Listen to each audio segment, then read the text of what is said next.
बात नवंबर 1897 की है। बिरसा मुंडा को पूरे 2 साल 12 दिन जेल में बिताने के बाद रिहा किया जा रहा था। उनके दो और साथियों, डोंका मुंडा और मजिया मुंडा को भी छोड़ा जा रहा था। ये तीनों साथ साथ जेल के मुख्य गेट की तरफ बढ़ रहे थे। जेल के क्लर्क ने रिहाई के कागजात के साथ कपड़ों का एक छोटा सा बंडल भी दिया। बिरसा ने अपने पुराने सामान पर एक नजर डाली और वो ये देखकर थोड़े परेशान हुए कि उसमें उनकी चप्पल और पगड़ी नहीं थी। जब बिरसा के साथ डोंका ने पूछा कि बिरसा की चप्पल और पगड़ी कहाँ है, तो जेलर ने जवाब दिया कि कमिश्नर फोर्ब्स के आदेश हैं कि हम आपकी चप्पल और पगड़ी आपको न दें, क्योंकि सिर्फ ब्राह्मण, जमींदारों और साहूकारों को ही चप्पल और पगड़ी पहनने की इजाजत है। इससे पहले कि बिरसा के साथी कुछ कहते, बिरसा ने अपने हाथ के इशारे से उन्हें चुप रहने को कहा। जब बिरसा और उनके साथी जेल के गेट से बाहर निकले, तो करीब 25 लोग उनके स्वागत में खड़े थे।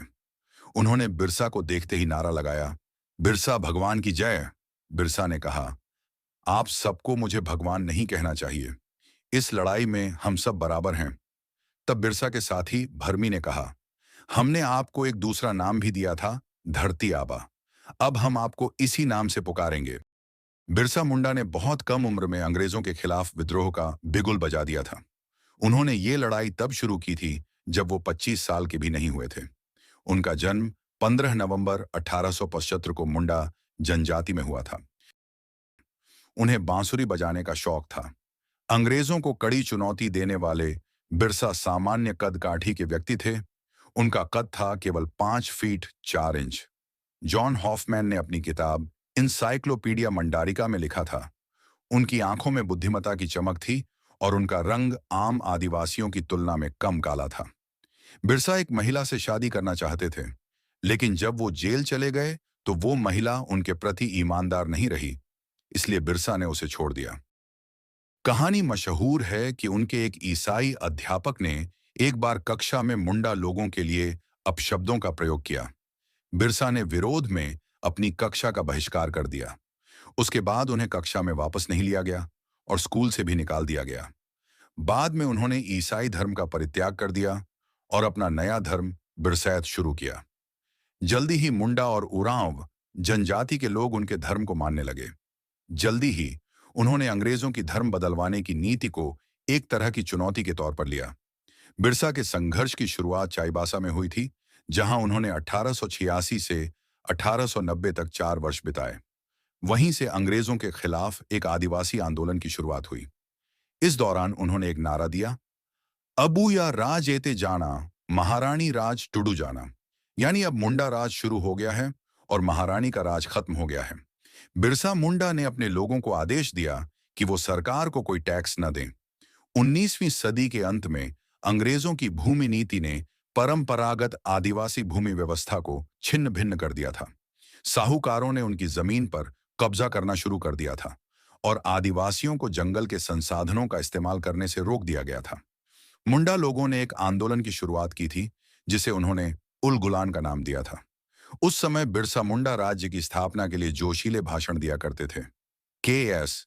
सिंह अपनी किताब Birsa Munda and his movement में लिखते हैं, बिरसा अपने में भाषण में कहते थे, डरो मत, मेरा साम्राज्य शुरू हो चुका है।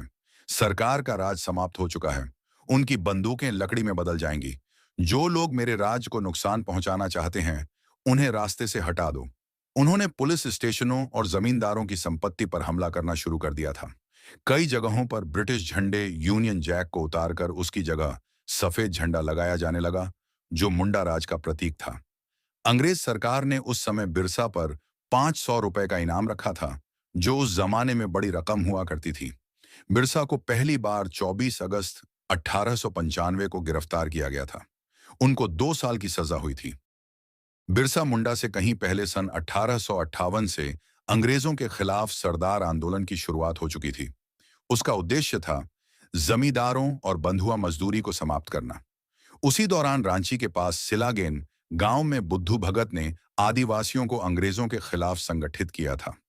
उन्होंने करीब 50 आदिवासियों को जमा किया था, जिनके हाथ में हमेशा तीर कमान हुआ करते थे। उनका नारा था, अबुआ दिसोमरे, अबुआ राज। यानी ये हमारा देश है और हम इस पर राज करेंगे। जब भी कोई जमींदार या पुलिस अफसर लोगों पर ज्यादती करता पाया जाता था, बुद्धू अपने दल के साथ पहुंचकर उसके घर पर हमला बोल देते थे। तुहिन सिन्हा और अंकिता वर्मा अपनी किताब the legend of Birsa Munda में लिखते हैं, एक बार एक मुहिम पर जाने से पहले बुद्धू और उनके साथियों ने तय किया कि वो शिव मंदिर में पूजा करेंगे।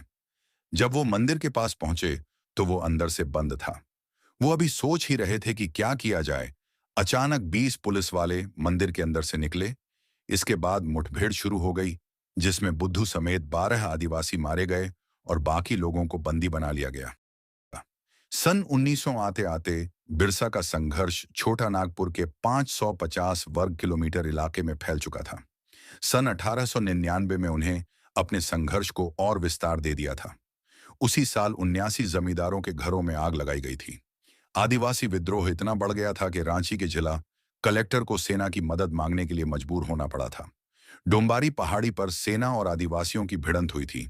के.एस. सिंह अपनी किताब में लिखते हैं, जैसे ही आदिवासियों ने सैनिकों को देखा, उन्होंने अपने तीर कमान और तलवारें लहराना शुरू कर दी। अंग्रेजों ने दुभाषिए के जरिए मुंडारी में उनसे हथियार डालने के लिए कहा। पहले 3 राउंड गोली चलाई गई, लेकिन उसका कोई असर नहीं हुआ। आदिवासियों को लगा कि बिरसा की भविष्यवाणी सच साबित हुई है कि अंग्रेजों की बंदूकें लकड़ी में और उनकी गोलियां पानी में बदल गई हैं। उन्होंने चिल्लाकर इस गोलीबारी का जवाब दिया। इसके बाद अंग्रेजों ने 2 राउंड गोली चलाई। इस बार 2 बिरसैत मारे गए। तीसरा राउंड चलने पर 3 आदिवासी धराशायी हो गए। उनके गिरते ही अंग्रेज सैनिकों ने पहाड़ पर हमला बोल दिया। इससे पहले उन्होंने पहाड़ के दक्षिण में कुछ सैनिक भेज दिए ताकि वहां से आदिवासियों को बच निकलने से रोका जाए। के.एस. सिंह ने लिखा है, इस मुठभेड़ में सैकड़ों आदिवासियों की मौत हुई थी और पहाड़ी पर शवों का ढेर लग गया था। गोलीबारी के बाद सुरक्षा बलों ने आदिवासियों के शव खाइयों में फेंक दिए थे और कई घायलों को जिंदा गाड़ दिया गया था। इस गोलीबारी के दौरान बिरसा भी वहां मौजूद थे, लेकिन वो किसी तरह वहां से बच निकलने में कामयाब हो गए। तुहिन सिन्हा और अंकिता वर्मा लिखते हैं, जब रौश ने अपनी संगीन से उस झोंपड़ी के दरवाजे को धक्का देकर खोला था, तो अंदर का दृश्य देखकर उनके होश उड़ गए थे। बिरसा मुंडा झोंपड़ी के बीचों बीच पालथी मारकर बैठे हुए थे। उनके चेहरे पर अजीब सी मुस्कान थी। उन्होंने तुरंत खड़े होकर बिना कोई शब्द बोले इशारा किया था कि वो हथकड़ी पहनने के लिए तैयार हैं। रौश ने अपने सिपाही को बिरसा को हथकड़ी पहनाने का आदेश दिया। ये वो शख्स था जिसने इस इलाके में अंग्रेज सरकार की नींव हिलाकर रख दी थी। बिरसा को दूसरे रास्ते से रांची ले जाया गया ताकि लोगों को पता न चल सके कि उन्हें गिरफ्तार कर लिया गया है। लेकिन जब बिरसा रांची जेल पहुंचे तो हजारों लोग उनकी एक झलक पाने के लिए वहां पहले से ही मौजूद थे। जेल में बिरसा को एकांत में रखा गया। 3 महीने तक उन्हें किसी से मिलने नहीं दिया गया। सिर्फ 1 घंटे के लिए रोज उन्हें सूरज की रोशनी पाने के लिए अपनी कोठरी से बाहर निकाला जाता था। एक दिन बिरसा जब सोकर उठे तो उन्हें तेज बुखार और पूरे शरीर में भयानक दर्द था। उनका गला भी इतना खराब हो चुका था कि उनके लिए एक घूंट पानी पीना भी असंभव हो गया था। कुछ दिनों में उन्हें खून की उल्टियां शुरू हो गई थीं। 9 जून सन 1900 को बिरसा ने सुबह 9 बजे दम तोड़ दिया। पोस्टमार्टम रिपोर्ट में उनकी मौत का कारण हैजा बताया गया। बिरसा के साथियों का मानना था कि उन्हें जहर दिया गया था। आखिरी समय में जेल प्रशासन ने उन्हें मेडिकल सहायता नहीं दी। इससे इस आशंका को और बल मिला। अपने अंतिम क्षणों में बिरसा कुछ पलों के लिए होश में आए। उनके मुंह से शब्द निकले, मैं सिर्फ एक शरीर नहीं हूं, मैं मर नहीं सकता। उल गुलान आंदोलन जारी रहेगा। बिरसा की मृत्यु के साथ ही मुंडा आंदोलन शिथिल पड़ गया था, लेकिन उनकी मौत के 8 साल बाद अंग्रेज सरकार ने छोटा नागपुर टेनेंसी एक्ट पारित किया, जिसमें प्रावधान था कि आदिवासियों की भूमि को गैर आदिवासी नहीं खरीद नहीं सकते। दोस्तों, इतिहास की सारी जानकारी इंटरनेट से ली गई है। वीडियो पसंद आई हो तो एक लाइक, कमेंट, शेयर जरूर करें और हमारे चैनल को सब्सक्राइब कर लेना ताकि आने वाली अगली वीडियो आप तक सबसे पहले पहुंचे। अगली वीडियो देखने के लिए बने रहें हमारे चैनल के साथ। तब तक के लिए नमस्कार।